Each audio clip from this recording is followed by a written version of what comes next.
Assalamu alaikum and welcome to NUR the Light. Halal food are a fundamental part of a Muslim's way of life. The religion dictates that anything consumed must adhere to the basic principles of what is permissible. So then what happens when Muslims end up in hospital? Well, this is the topic for our show today. We're taking a look at the existence and need for halal kitchens in hospitals, as well as getting some interesting history on how it all started.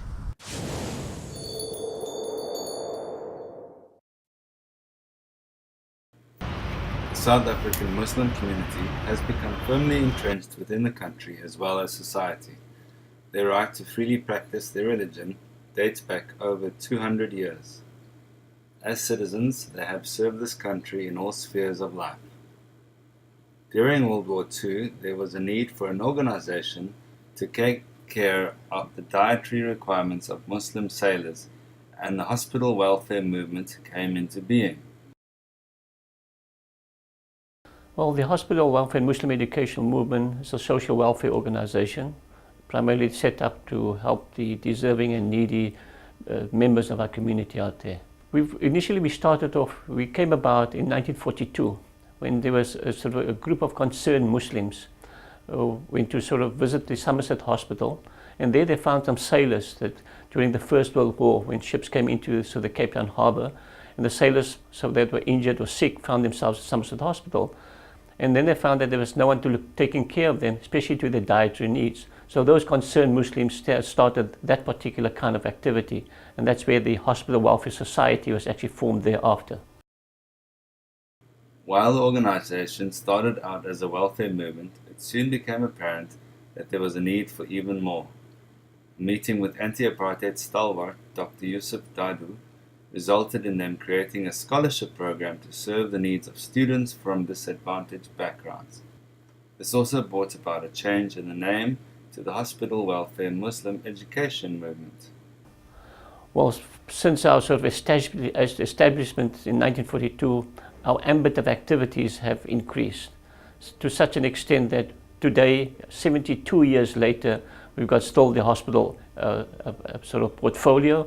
We've sort of increased that to the education portfolio, and that started off in probably the mid-60s when one of the ANC stalwarts by the name of Yusuf Dadoo came to the Hospital Welfare Society at that time and said, we need to educate our youth, because we're in the heart of apartheid and oppression. So we need to educate our youth so that they could play a meaningful role when the changes happen in this country. If one thinks about that, that was 30 years prior to democracy. So from the mid-60s to the early 70s, that's where the name changed from Hospital Welfare Society to the Hospital Welfare and Muslim Educational Movement. In addition to the hospital portfolio and the education portfolio, we also have Madrasatul Khair, which is the school for the visually impaired, where we teach students to recite the Holy Quran in Braille and other sort of activities we undertake with them. And as well as we have mortuary matters, where we assist for the families who need sort of their bodies released through the mortuary, etc. And we have a death registrar to do that for us. Over the years, the Hospital Welfare Muslim Education Movement has dispensed millions of rands in bursaries and continues to do so to this day. We started off with hospitals, but the requirements of the community over the time wasn't just hospital inspections. The leadership at that time, the membership of the hospital welfare could see that there was a dying need for a lot more activities than just looking at hospitals.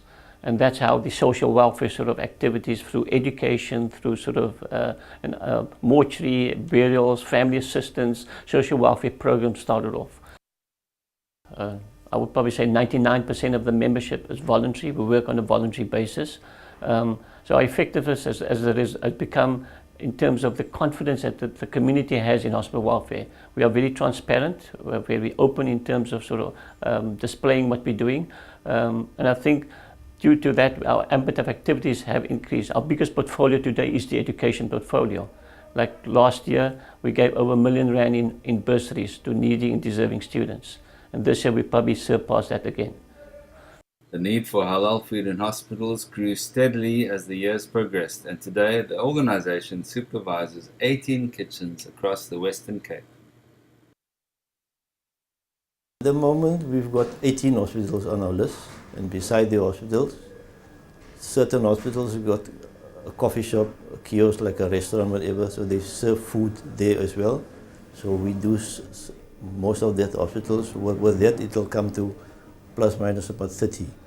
And I do that on a monthly basis, not on a specific day. So I go on random, so they can't prepare themselves and be ready for me. So I go, yes, whatever day suits me, then I go and do the checking. So the days and the times varies.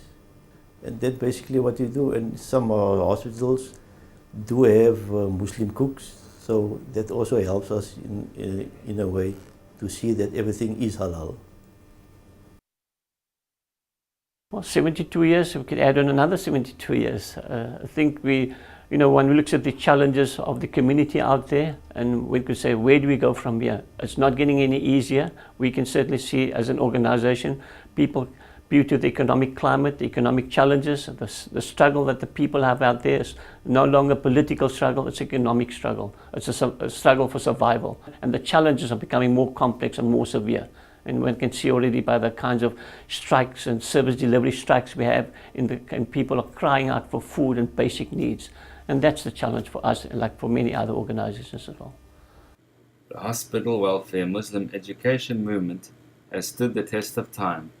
Its members are some of the most respected amongst the Muslim communities in South Africa and have served the organization with pride.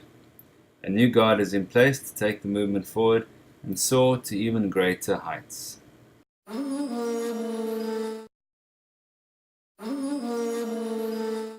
I must say, I'm very pleased with our brothers and sisters who saw the need for these kitchens and went about setting it up as well as maintaining it monthly. May Allah be pleased with them. Maulana Zakaria Philander is standing by to answer questions that have been sent in by you, our viewers. Listen up.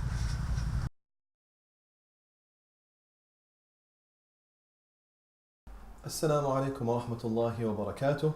I am Maulana Zakaria Philander and welcome to this segment of Q&A on NUR the Light.